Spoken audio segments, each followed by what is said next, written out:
gotta get this job because Billy needs that transplant. But honey, you have your lucky mom. That's true. What could possibly go wrong? Wish me luck. Wild men are Minotaur?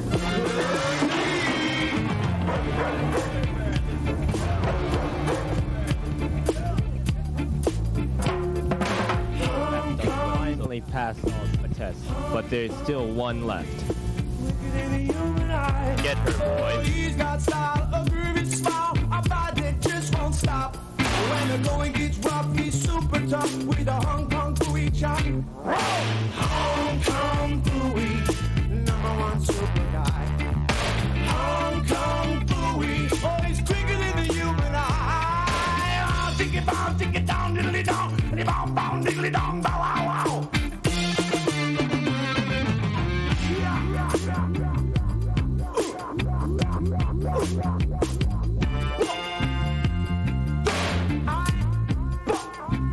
You have done well. I am impressed with your fighting skills. Shake my hand. Hong Kong Phooey, #1 super guy. But what about them? They will be fine. Don't worry about them. Ha ha ha.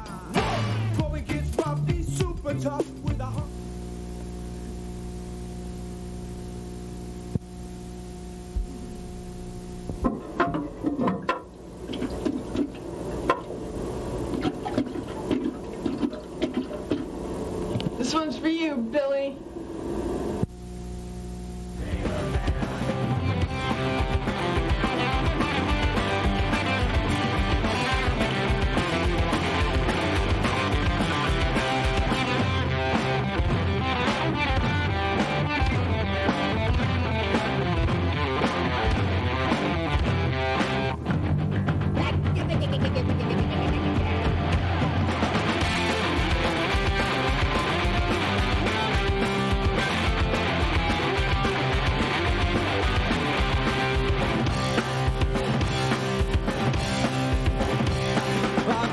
Sailor man, I'm Popeye the Sailor man. I'm strong to the finish cause I eat sweet spinach. I'm Popeye the Sailor man.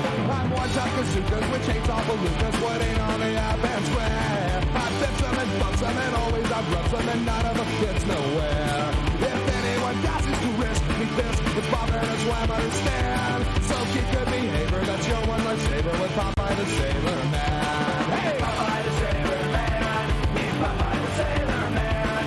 Strong to the finish, cause he eats the spinach. Popeye the Sailor Man.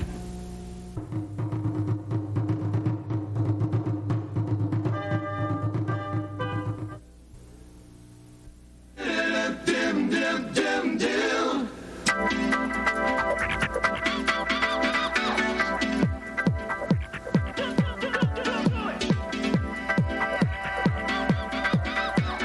Kick it from me one time.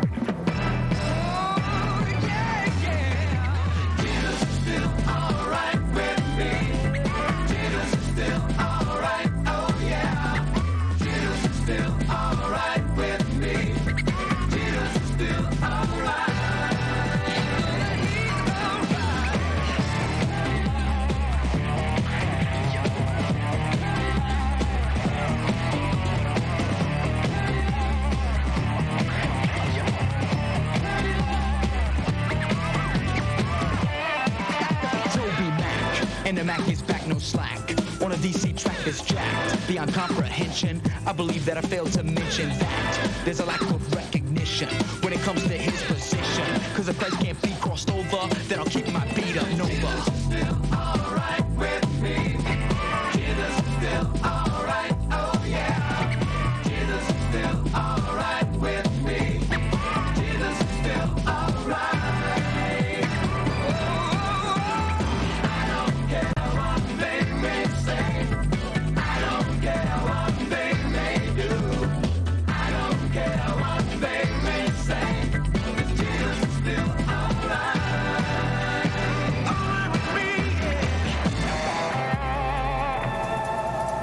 In place, and I'm all up in your face with a rhyme that I embrace. Like a mother to her child, I'm kicking it Jesus style. To the ones that think they heard, I did use the J word, cause I ain't too soft to say it, even if DJs don't play it.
To the O to the D, never done with the flow and the note on the go like a pro, not for show, cause I ain't in the biz for the dough or the me or the ray, all the doughs gotta stay, cause I can't take it home anyway, never trade when I write, cause the Lord is my light and his word is my bond, so you know, he's alright.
Like an Egyptian.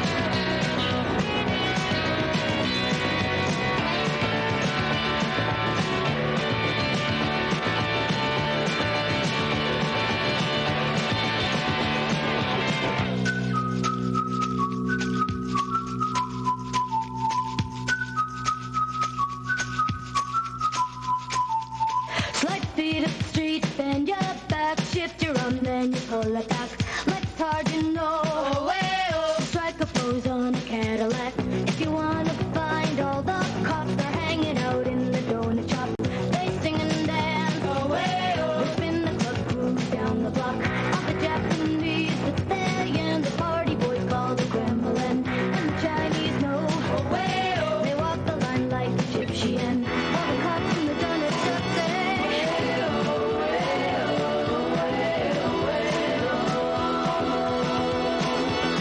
Walk like an Egyptian. Walk like an Egyptian.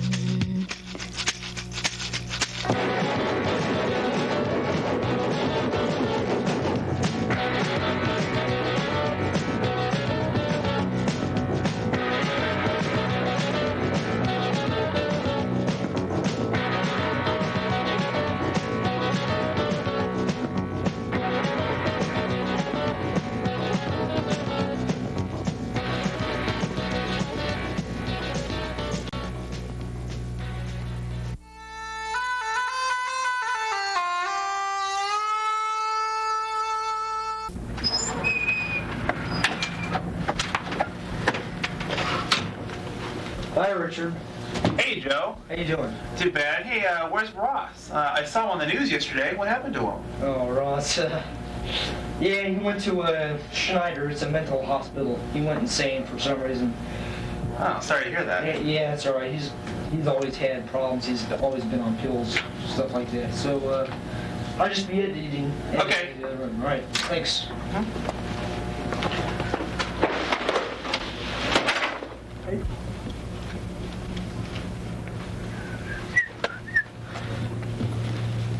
All right. What do we have here?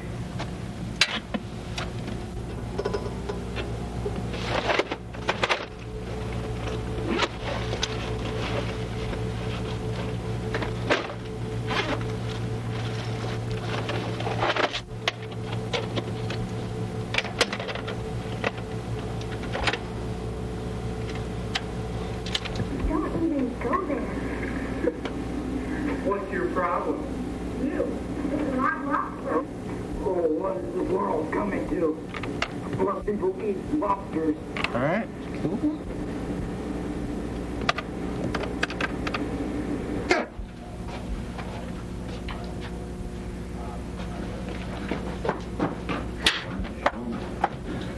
I just saw on the TV that your friend Ross just escaped from the Schneider Mental Institution. You kidding? No! It was on the TV. Are you serious? Yes! National TV? National TV.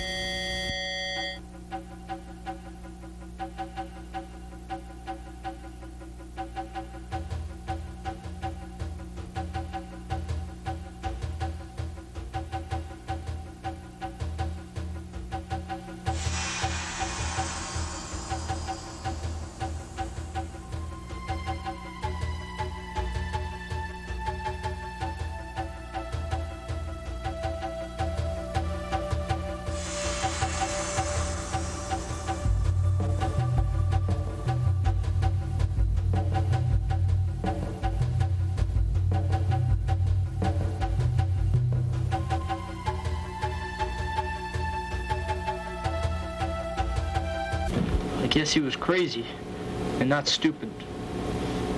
Oh well, hopefully catch him.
Oh, hopefully somebody was just joking around. That didn't sound too good. Ross is here? Oh my God, he's here. Ross, if you're in here, you better show me.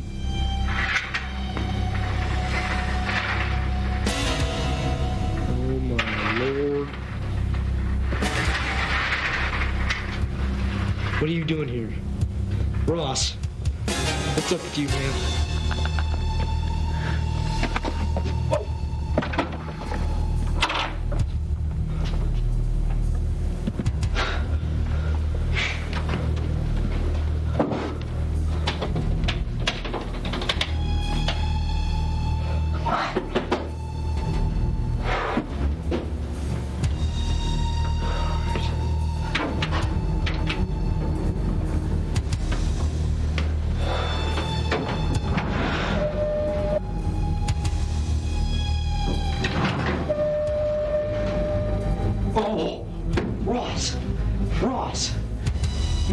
Yeah, it's all right. You don't have to do this, okay?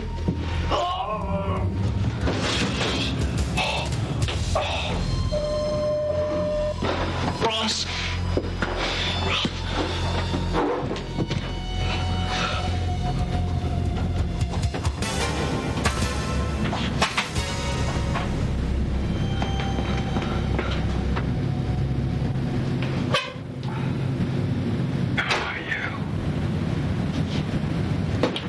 What do you know?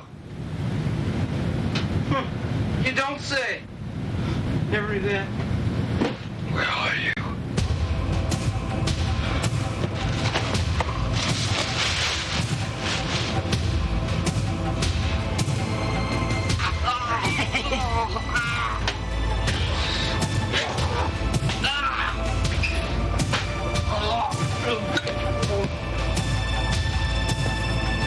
Yes!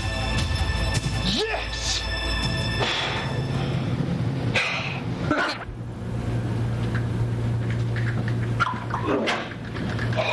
Is everything okay, Joe? Yeah. Don't worry about it.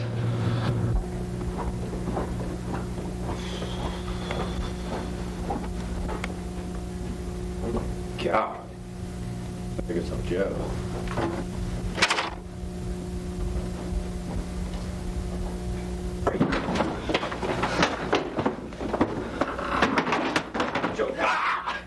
You know, Joe's old friend Ross, the psycho, I just saw him escaping in a car. So, give me a minute. All right, fine.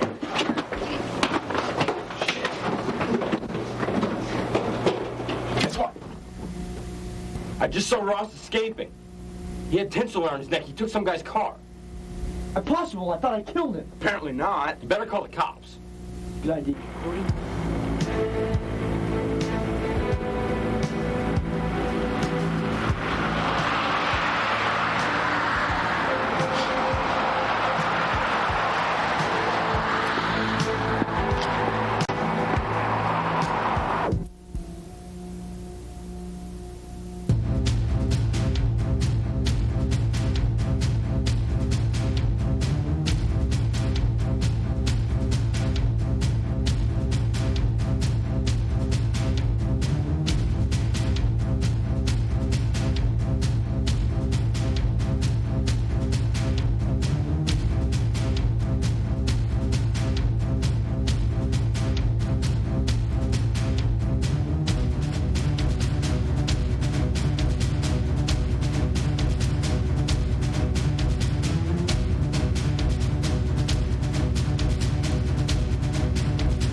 Thank you for tuning in. My name is Professor Markowitz. I'm with Harvard University, and we have been developing the latest technology in car audio translation. We will tune now to our spokesperson on the street. His name is Jim.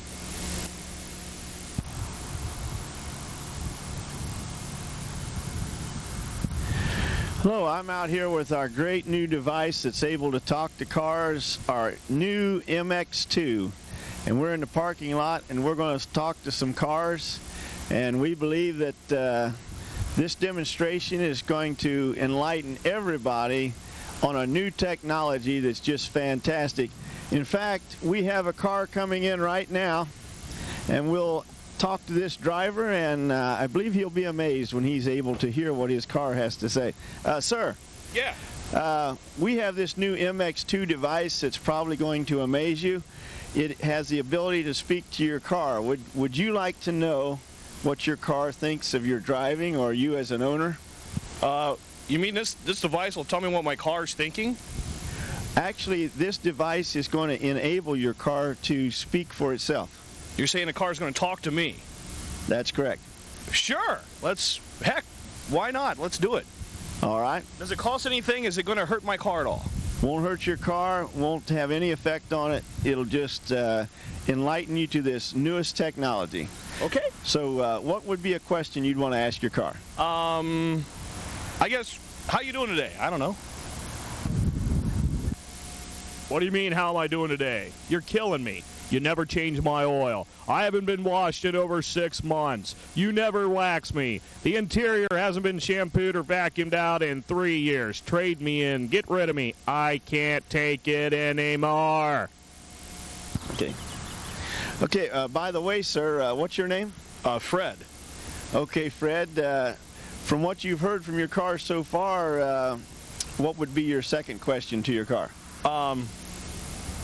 I guess I just want to know, what can I do to make you happy? I didn't realize I was such a bad owner, I guess. What part of trade me don't you understand? Trade me in, get rid of me. I don't want to be owned by you anymore.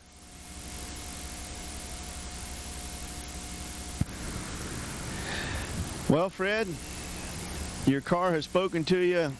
Has this had any impact on you? This is just unbelievable. I don't know what to say.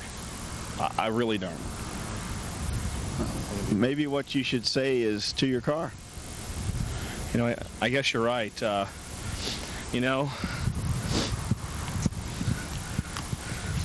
gonna try to be a better owner. I really am. And I'm just sorry.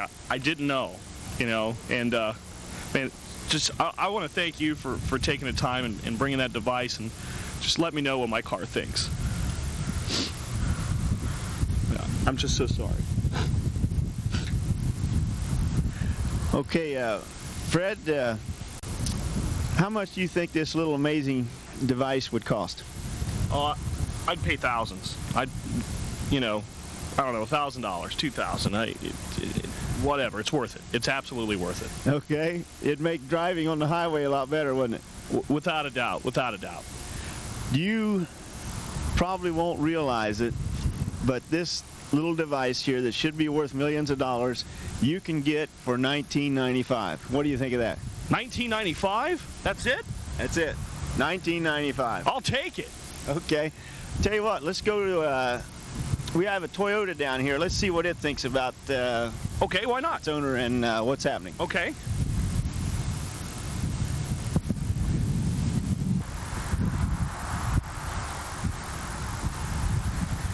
Okay, Fred, looks like we have a Toyota here. And did you know that cars have their own personality? Well, it's becoming more and more obvious, but before today I had no idea. Okay, let's ask this car what it thinks of its owner. Okay, let's see.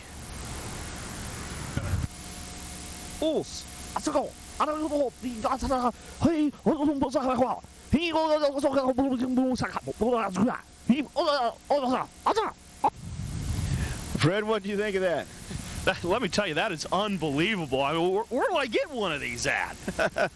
We're going to tell you in just a few minutes. Remember, just $19.95. I see a pickup truck over here. Let's go over and see what it has to say. Let's do it. All right. Okay, Fred, we got a nice big red truck here. Looks like a real tough outfit.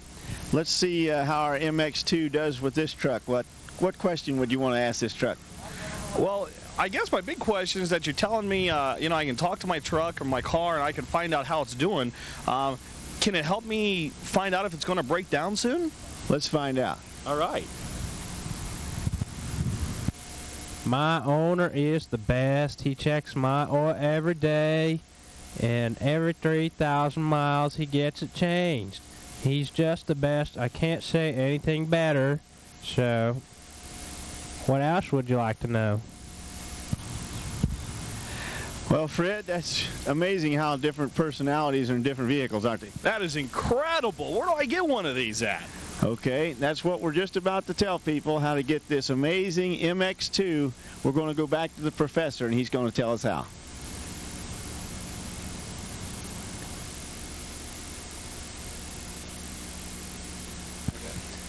Thanks, Jim, for showing us the MX2. If you call in the next 10 minutes, we'll give you the guaranteed price of $19.95. And if you call in the next 20 minutes, we'll also throw in this amazing calculator. Operators will be standing by. Have your Visa cards ready, and our operators will be standing by. Don't miss out on this excellent opportunity. That's right, Professor. Don't miss out on this excellent opportunity. $19.95 for the auto voice translator and free talking calculator. $39.95 plus shipping and handling too. You've been taken P.O. Box 5555, Dayton, Ohio 45449. Thank you. Yeah.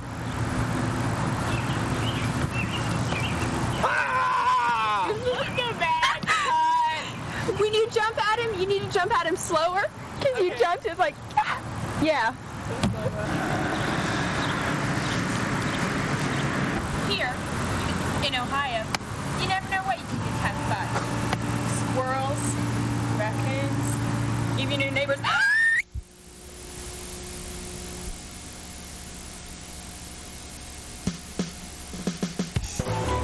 So anyways, what I'm saying is that conformity is very important, continuity. You're going to have everything the same. You can't mix and match and jump cut, go from here to there. So, you understand? Exactly what you're talking about, like shows, ridiculous changes. This, I can't deal with it. It needs to be conformed. It needs to be exact from the outside. I totally lose the plot. Oh, exactly, yes. And I can't stress that enough as to how things should be the same every time when you're talking about doing television. Continuity is important, but, if you do it too much, it's just all predictable and boring. You know what, Janet? That's not what I feel about this issue. I feel the Ford Taurus is a much better deal than the Toyota Camry. Because if you look at the two cars, the upholstery is so much better.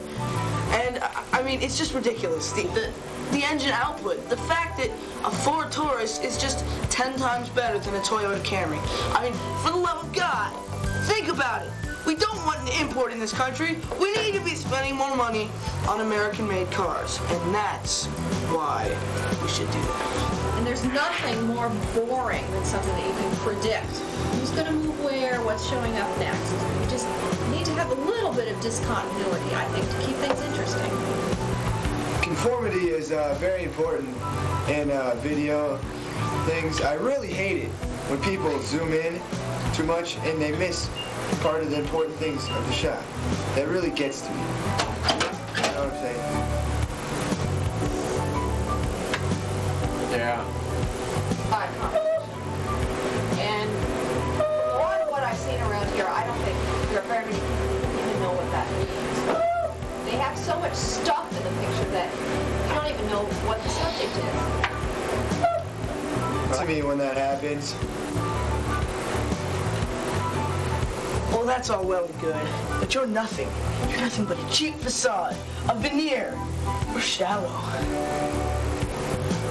Well, I'm glad everybody's in agreement on this. It's terrific. Everybody, this is great. It's going to be a fun project. Yeah!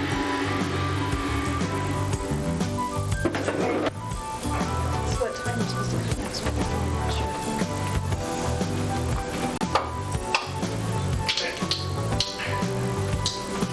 Don't understand. It's about the soup. Do you want the mulligatawny or the chicken vegetable rice? Just because it sounds different doesn't mean it tastes better. No, that's not the issue. Okay.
Hi, I'm Doug. And I'm Jennifer. And we're going to talk to you today about skating. And we got a couple different types of skates to show you. We're going to talk about inline skating, which is more of an outdoor activity, and we're also going to talk about inside skating. And the equipment is pretty similar between the two different types of skating, but we're going to show you some equipment that you could use for both types of skating. And we'll talk a little bit about the equipment in case you don't have it and you might want to buy some. We're also going to talk about where you could either roller skate or inline skate. What else are we going to do? Talk about some locations. Oh, yeah. We're also going to give you some ideas where you can skate in this area, and talk about the equipment that you'll need to take with you when you're getting ready for your trip. Yeah, there's a lot of good places to skate in the Dayton area, and a little bit later we're going to show you actually a picture of some bike trails. Probably show you the 60-mile Miami Valley bike trail. And then eventually we're going to take you on a little skate with us where you can actually participate and roll along with us. Skating has got wonderful benefits. It's healthy, it's a great family activity, so come along. I'm going to show you some of the skates that are available today.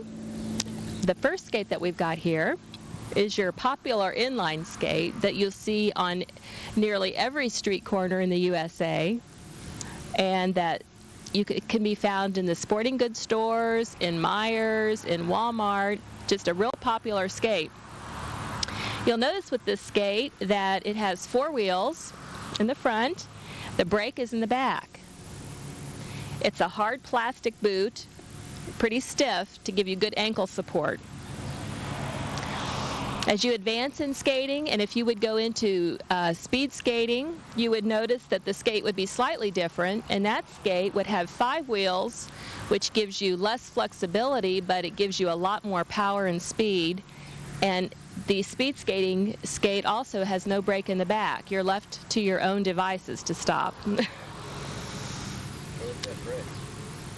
The brake, it's just a hard piece of plastic back here. And you lower your heel to get that to kick in so that you can slow down and come to a complete stop. Say that again now that I've got you. Okay. The brake is on the back, and it's a hard piece of plastic. And what you do is you lift your foot slightly to kick that brake in, and that will slow you down so you can come to a complete stop. Okay, the next skate was purchased in a rink. It's a soft boot, This skate can be used indoors or outdoors. It was designed for comfort rather than support. As you can see, it's got the low-cut ankle. It's not a high ankle. And this skate I use for outdoor skating, the difference being the wheels. If you wanted to use this skate indoors, you would use a hard plastic wheel. And to skate outdoors, you want a real soft, spongy wheel, which is what this is. And what that does is help absorb some of the bounce. When you go over rocks or little stones or pebbles, the soft spongy wheel will absorb that shock, so it makes skating outdoors a little bit easier. But this skate was designed for comfort. The next skate we have to show is a skate that was purchased for artistic dance skating, which is done on a hardwood floor in an indoor rink. This skate has hard wheels. This has got a Chicago plate. And this is a somewhat soft boot, but it's also got a high ankle support for figures and artistic dance.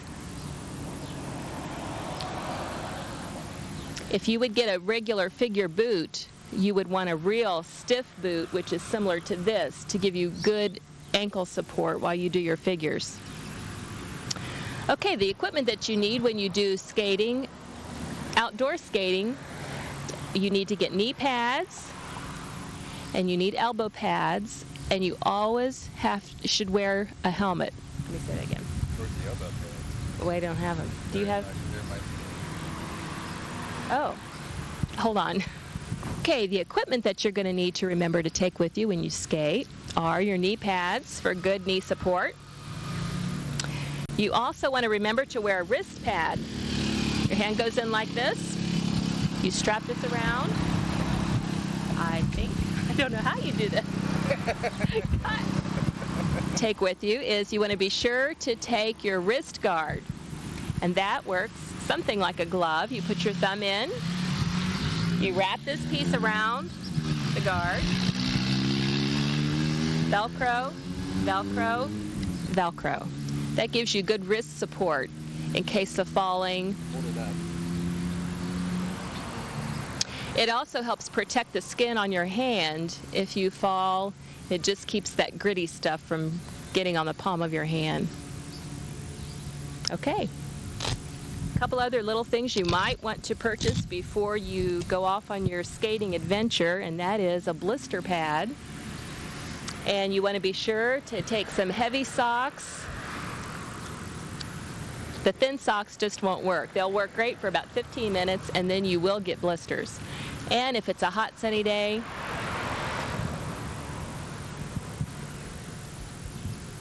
of course, you have to have your sweatband. And it would be helpful if it's color coordinated. Okay, I think we're ready to go on our skating tour. Are you going? It's recording. Okay, here's a close-up of the map of the Little Miami Scenic Trail. And we're going to show you specifically where you can start and stop. Okay, right up here, we're going to zoom in, and this is the start of the Little Miami Scenic Trail. And right here is the village of Yellow Springs, and you see the Little Miami River over here, and you'd skate down here. It's about 10 miles to the fine metropolis of Xenia, Ohio. And you'd continue skating south, and you'd end up about another 10 miles at Spring Valley. Also very nice. Or you could enter at Spring Valley if you wanted to. And you might notice that the river crisscrosses the path as we're taking our skate. And you'd continue skating south. You'd hit Corwin, and would continue on as we parallel the river past Waynesville. Right here's Oregonia. That's where the Devil's Hill Climb motorcycle competition is every October. Continue skating down, down, down, follow the river, make a sharp turn. And here's Marr, Ohio, home of the world-renowned wine festival.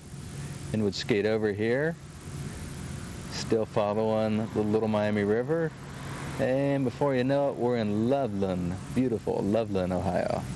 And you'd skate down here and would go past Camp Denison, and the path ends in Milford, Ohio. You've just done 60 miles. I'm going to skate around the parking lot and just give you some basic beginning steps for skating on quads. There's a few little tricks and tips that you want to remember when you put on quads. Inline skating will be demonstrated in a few minutes, and that's a little bit different balance. So what I'm going to be showing you is the four-wheel quad skates.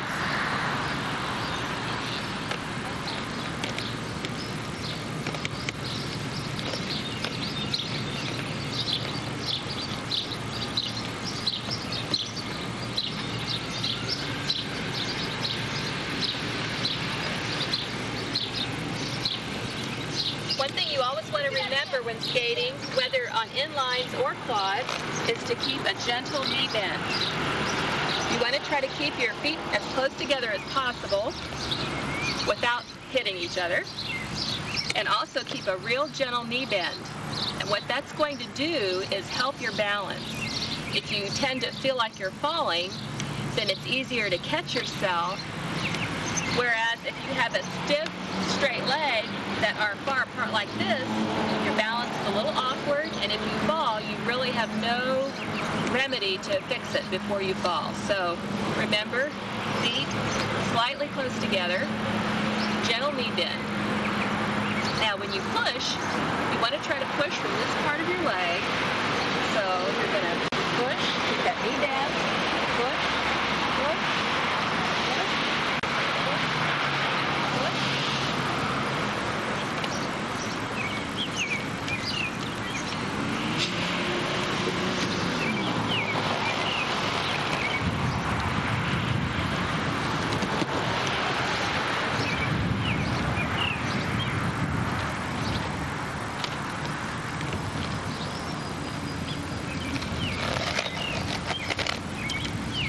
Probably the most asked question for beginning skaters is this: how do I stop?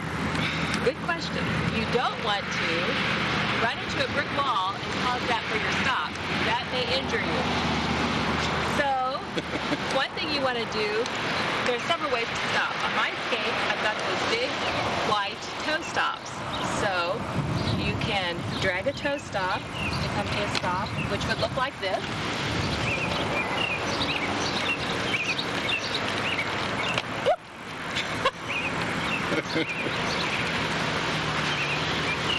Let me demonstrate that again. Okay. The other thing you can do Is what? The other way that you can stop when you're skating on quads is to drag your foot. So you'll balance yourself on your left foot or your right foot and drag the other foot up. If you choose not to use your toe stop, is to drag your foot. So I'll demonstrate that, and what you're going to do is balance on one leg and keep your other foot flat and keep it fairly close to your skate, and you'll just pull it along, and that will bring you to a slow and gradual stop.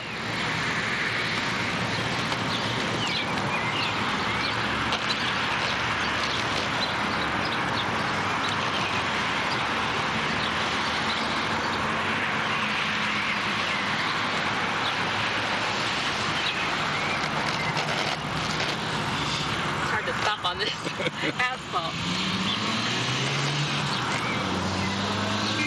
And then a third way of stopping is to turn, which your feet will come out in an eagle spread eagle position, and it'll just cause you to make a slow turn.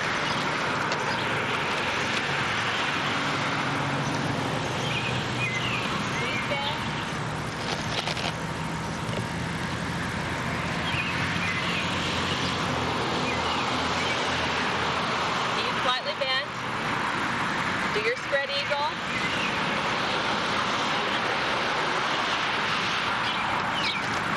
Okay, the last little beginning trick I'm going to show you is what they call a scissor step. Your feet will weave in and out. You don't even have to pick your skates up off the ground. It's just called a basic scissor step, and it looks something like this.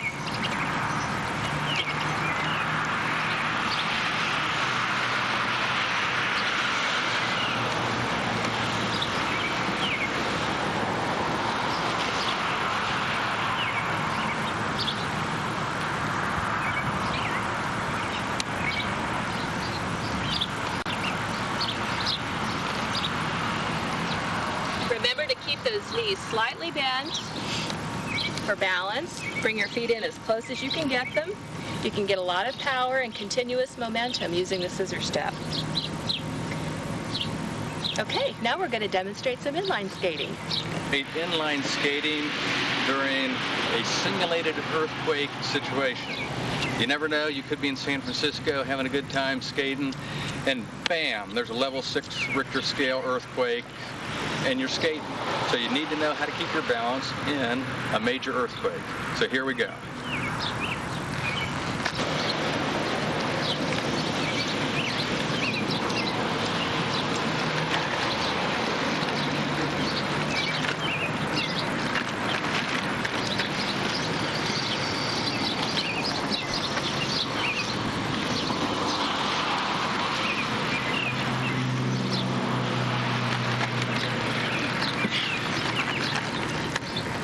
All right, should we do the... Okay, we survived the earthquake.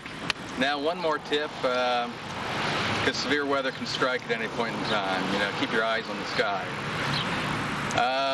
You could be, I don't know, let's say business trip over in Japan, Karobi, and all of a sudden, you know, one moment it's a nice sunny day like we have today, and bam, the flick of a second, it's a hurricane. So how do you skate in a hurricane? I'm going to demonstrate how you would actually skate in a hurricane. You need to be able to do this for safety's sake. Okay. Okay, come back. We hear the wind howling.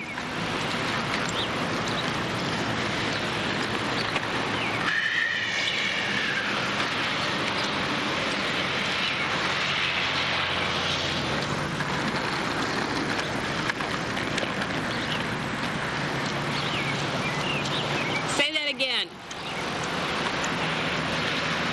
You can hear the wind howling.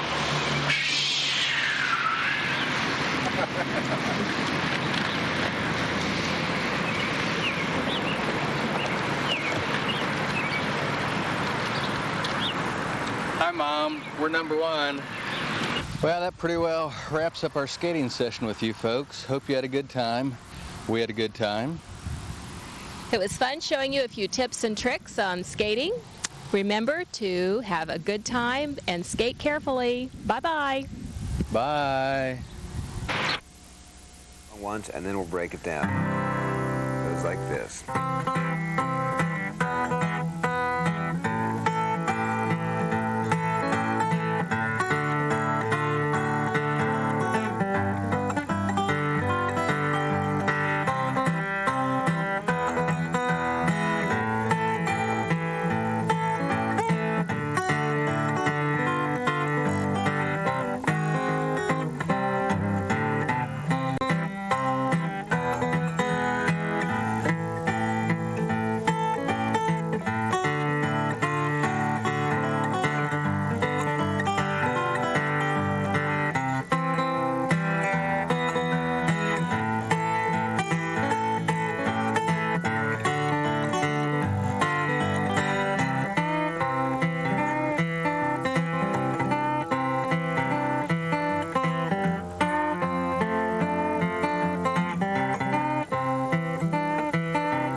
That was a close one. Out here in the outback, you can get attacked by a lot of things. Roos, dingoes, the Australian male. That's why I bought Bad Guy. It's great. Bad Bad Guy, brought to you by the makers of Bad Girl.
It's a 53 Chevy pickup truck, and it's built as a street rod. It has a Nova subframe, a 400 small block. My son and I basically built this vehicle at home. It was a junkyard type car and a lot of welding, a lot of work, a lot of blood, sweat, and tears. And we show it very rarely, but we like to come to cruise-ins and just drive it around, and I drive it every day to work. All right. So how long did it take you to finish this up? I've had this vehicle probably 8 or 9 years, and basically we drove it pretty much in the stock condition for a couple of years, and then just started modifying as we went along and kept driving it. Really never stopped driving it. It's pretty much getting too nice to drive on an everyday basis, but we just have fun with it and drive it as much as we can. Okay, so was it like a, I guess, father-son type project or something you're just building up to sell or hang on to it? Oh, no, I've got a bunch of these old things, and we really never sell anything. I just try to have some fun with them and drive it as much as I can, and just use it for a work truck, really. Okay. So did you do the paint job and everything yourself? We did a lot of the body work and all the mechanical work, but now a friend of mine painted it. Okay, cool. All right, well, thanks a lot.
Good evening.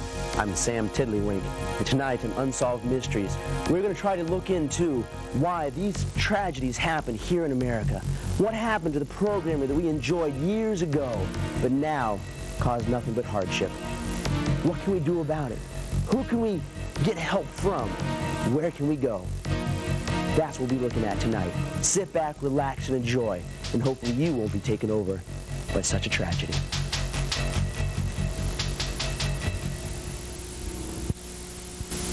No tragedy here at the Miami Valley Cable Council. This is a place where anyone and everyone is welcome to come and make your own TV. Yes, as you can see, we have all of the equipment and staff members here to help you make your own programs and exciting shows to fill the void left by the absence of things like Dukes of Hazzard and all those other fun shows you remember from when you were a kid. Yes, once you're here at Miami Valley Cable Council, you become part of the TV broadcasting family. So please come and join us here, and you'll see your shows all over Miami Valley. Thank you very much. See you soon.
October 12th marked the one-year anniversary of Matthew Shepard's death.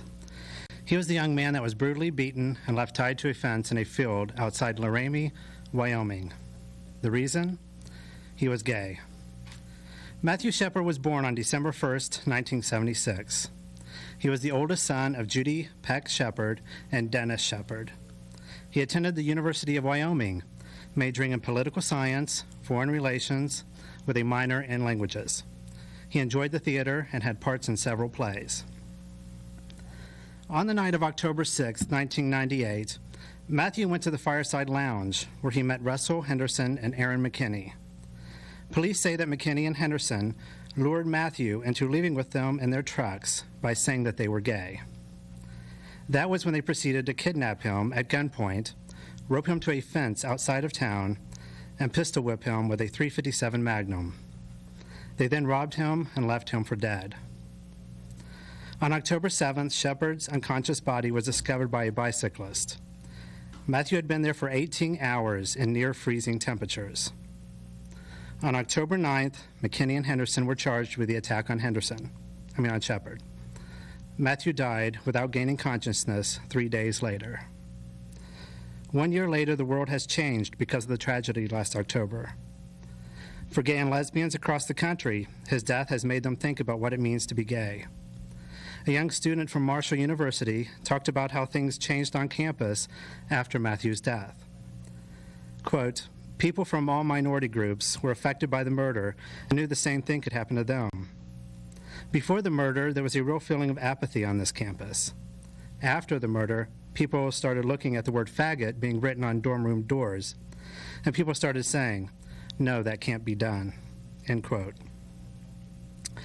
For Matthew's family, the loss of their son has led to a newfound role of leadership for gay rights. His mother, Judy, formed the Matthew Shepard Foundation and lent her name and voice to other organizations whose work is about making the world safer for gays and lesbians. She has been featured in several TV public service announcements. In one of these announcements, Judy states, quote, "You measure a person's success by the friends they leave behind. I think Matt was a great success," end quote.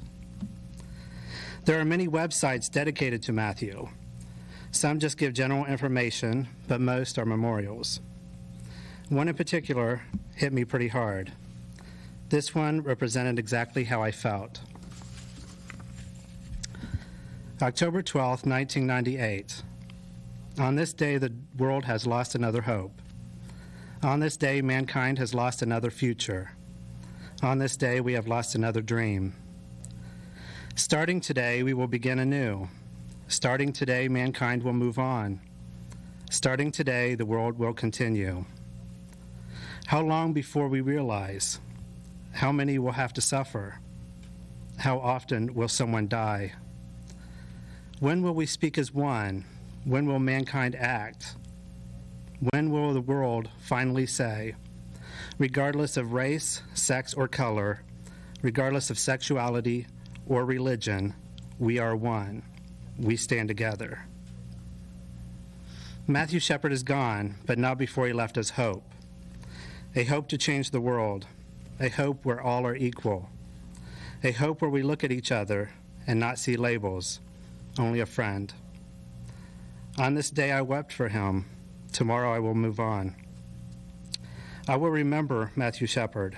I will continue his message. Know me for who I am, not for what I am. Will you do the same?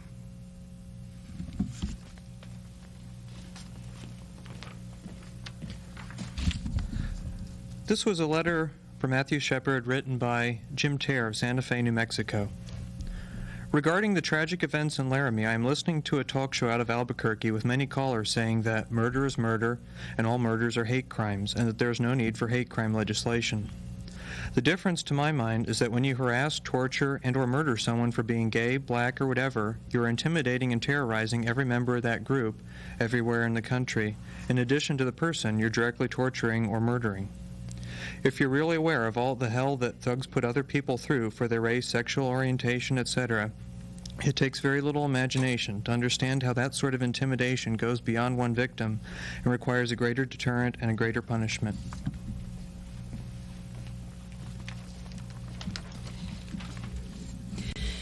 This is a piece called When Will the Tears Stop, written by Rick Hutchings, and this was read at a candlelight vigil in Cortland, New York. The senseless and tragic death of Matthew Shepard has moved many across the nation and beyond to tears. Like so many others, we have come together to share as we mourn the loss of a young man, a beautiful spirit. Together we send forth our love and our prayers to Matthew's family and closest friends. For each of them and for everyone else touched by the evil of hate, we shed our tears. When will the tears stop? How many more must we cry until the hate ends? How many more Matthews out there have to be lost? How many more families have to be torn by grief? How many more times must we gather in mourning? Will the tears ever be allowed to stop? Even as we cry, we must remember that our tears are not without a power of their own. Each one we cry in the face of such a horrible tragedy is a symbol of the caring human spirit that's in each of us, a symbol of the love and sympathy we offer to the families of Matthew Shepard and all others whose lives have been devastated, a symbol to Matthew himself and anyone else lost to hate, to let them know they are not forgotten. Our tears, each one of them, is a reminder that because of our love and compassion, we are not alone.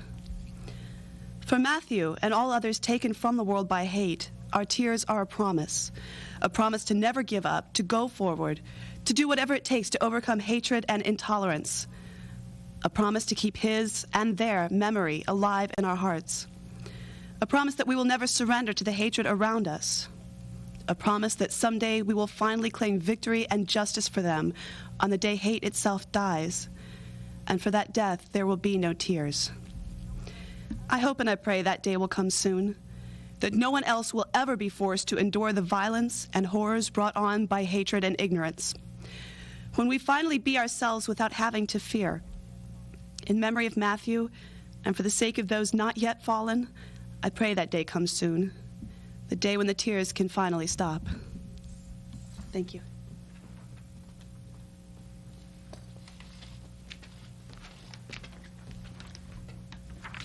This is a letter from Matthew, and it's from Mary Feeney, a political scientist. At this tragic time, let us remember the words of Pastor Martin Niedermeyer. They first came for the communists, and I didn't speak up because I wasn't a communist. And then they came for the Jews, and I didn't speak up because I wasn't a Jew. And then they came for the trade unionists, and I didn't speak up because I wasn't a trade unionist. And then they came for the Catholics. Again, I didn't speak up because I was a Protestant. But then they came for me. And by that time, there was no one left to speak up. Let us speak up for Matthew Shepard. Let us all speak up against violence. We must demand the protection of human dignity for all people. We must speak up against hate and violence if we too do not wish to fall victim to violence and hatred. Thank you.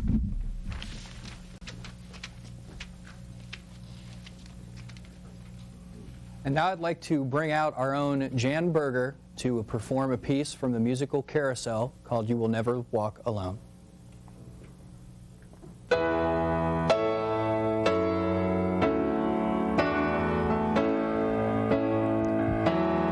When you walk through the storm, hold your head up high and don't be afraid of the dark.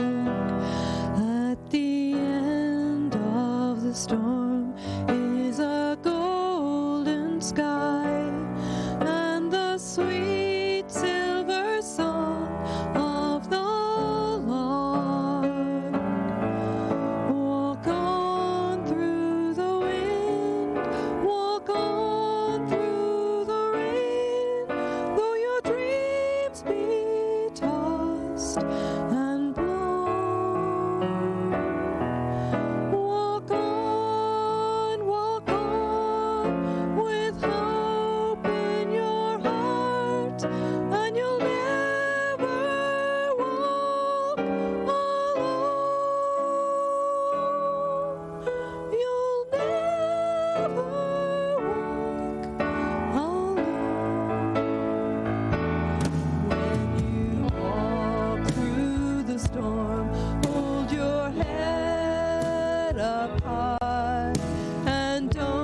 Ted hadn't always felt confident about celebrating his sexuality in public.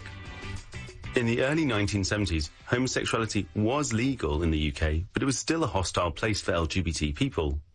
And as a black man, Ted faced extra challenges, something his mother told him when he came out to her. My mother cried on my shoulders. I cried on her shoulders because she said, you're going to have to face the hostility of people against black people, but also against homosexuals. And there's little that you can do about it except be brave. Ted's mother was an American who'd been prominent in the black civil rights movement there, so she knew all about struggle. Her work inspired her son to become a campaigner himself, but until the late 1960s, he found the activism in the gay community pretty tame. That all changed in 1969, when Ted heard about a protest in New York. I read an article in the newspaper which said that queens with handbags were fighting the police in a bar in New York.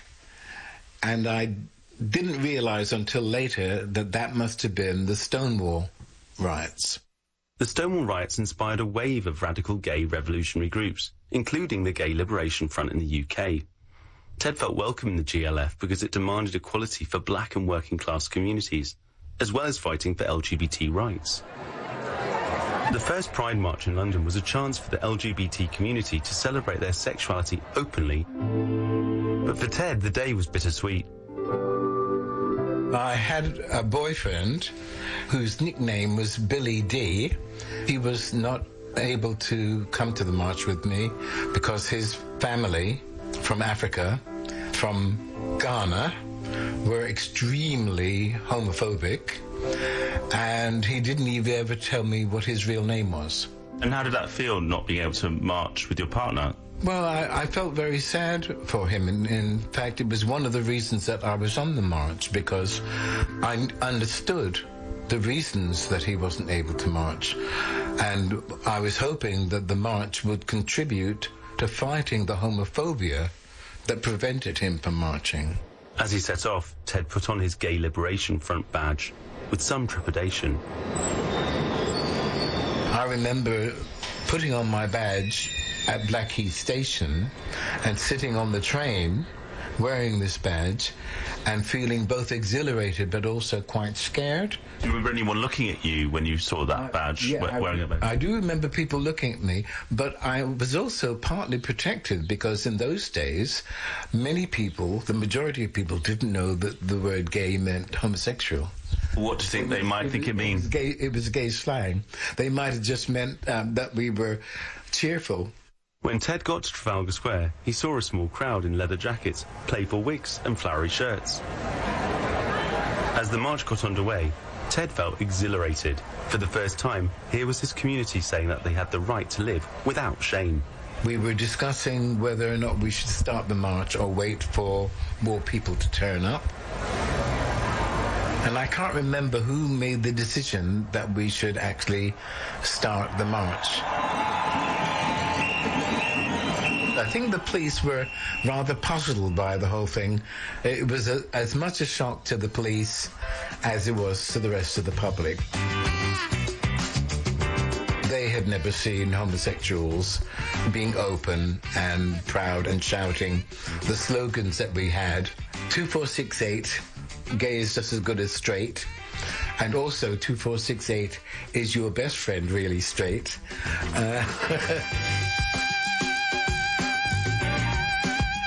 Ted wanted to use the Pride March as a way to raise awareness of the diversity in the gay community. The guy whose hand I was holding was white, and I actually felt it was very important for there to be an integration message on the march, that it shouldn't just be white people with white people and black people with black people, but also to acknowledge the fact that both white and black and other races can also be homosexual. But you never had any racism that you suffered on the day of the march? No, because we were too busy being out. The march snaked through the streets of central London. There were rumours in the crowd that the police were being aggressive, although Ted saw no sign of that. But things did change as they marched into Hyde Park, the end of the route. When we got to the park, there was one man who was very vehement in calling us sinners and ranting and raving, and I think at one point he had a Bible with him and he was pointing to it and declaring how we were sinners and so on. And how did you respond to that? The attitude, well, first of all, he was outnumbered. Secondly, he was wrong. So we just found it rather amusing and tried to talk him to be a bit more Christian in his attitude.